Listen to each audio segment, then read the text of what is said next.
Жалал-Абад шаарында жол кирени жогорулатуу боюнча айдоочулар 3 айдан бери ар тарапка кайрылышууда. Анткени күйүүчү май жана унаа тетиктери кескин кымбаттап, тапкан кирешесинен пайда көрбөй жатканын айтышат. Айдоочулардын басымдуусу да иш таштап каттамга чыкпай жатат. Бул жагдайды атайлоо эмес, аргасыздыктын кадамы дешет. Айдоочулар эми азыр көрүп атасыңар, заманга жараша солярка кымбаттап кетти, бензин солярка.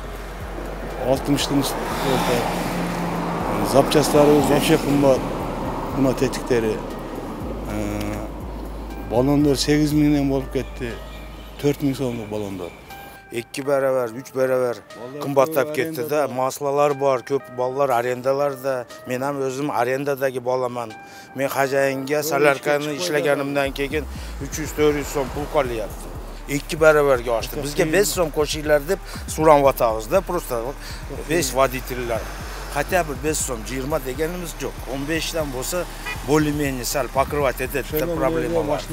Жалал-Абад шаарында маршруттук 12 линия бар. Алардын эң кыска аралыгы 9 чакырымды. Ал эми эң узуну 12ден 15 чакырымды түзөт. Шаар тургундарын жана конокторун ташууга бир күндө 150 маршрут каттамга чыгат. Мындан сырткары муниципалдык автобазанын 8 автобусу да эл ташуу кызматында. Эгер баа көтөрүлсө, окуучулар менен пенсионерлерге мурункудай эле жеңилдиктер каралган.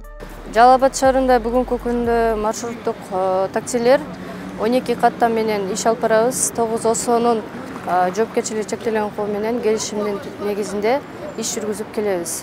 Күндө телефон аркылуу, кат аркылуу бизге айдоочулар тарабынан, ОСОнун жетекчилер тарабынан бизге кат аркылуу арыздар келип түшүүдө. Муниципалдык автобустардын баасы ошол бойдон, тагыраагы 10 сом бойдон калат. Аймактык башкармалыктарда жол акыны көтөрүү багытында коомдук угуу өткөн. Калк арасында бул жагдайга макул болгондор да, ошол эле учурда нааразычылыгын билдиргендер да жок эмес. Каршы болгондор Жалал-Абад шаарынын аймагы жана каттамдарынын аралыгы Ош-Бишкек шаарларындагыдай чоң эместигин жүйө келтиришет. Карап көрсө бар жок эле кымбат болуп кетип атат. Бензиндер да ашып, биздин маршруткалардагы 5 сомдон таксилерибиз кошту айылгачы. 25 сом төлөйт эдик, азыр 30 сом болуп калды. Эми бензин кымбат болуп атса аларга да кыйын да. Айныкса эми мына маршруткалар тынбай токтой жүрөт. Билмадым, мен көпчүлүгү неме десешти. Сиз өзүңүз кандай макулсузбу? Энди бензинге карап макул боламыз да. Мен айта албайм, мен эл баалайт да. Сиз деле элсиз да, сиздин өзүңүз пикириңиз. Мен бардыгы кымбаттап атат эми немелер бардыгы эле. Чыгамын кымбатта, баары 15 сом кымбатта.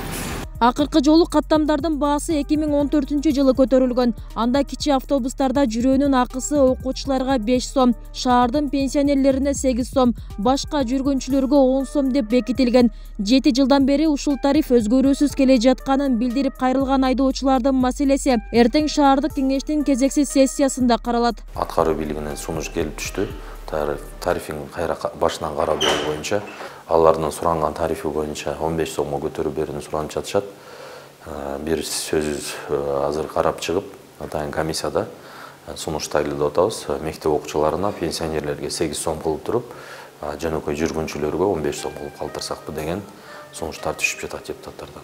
Эскерте кетсек, жай мезгилинде шаардык муниципалдык автобустардын жол акылары да 5 сомдон 10 сомго көтөрүлгөн. 1-ноябрдан тарта Бишкек шаарында маршруттук каттамдардын жол акысы 15 сомго көтөрүлдү. Шаардык кеңештин депутаттары мындай чечимде 10 жылдан бери жол киренин тарифи өзгөрүлбөгөнү менен негиздешкен. Бул аралыкта күйүүчү майдын, авто тетиктердин жана азык түлүктүн баасы кымбаттаган. Ал эми Ош шаарындагы айдоочулар жергиликтүү бийликке жол акыны көтөрүп берүү зарыл экенин айтып, иш таштаганга чейин барышкан. Учурда бул маселе каралып жатат. Бүбүсара Орозалиева, Шерзат Эгембердиев, 7 канал, Жалал-Абад.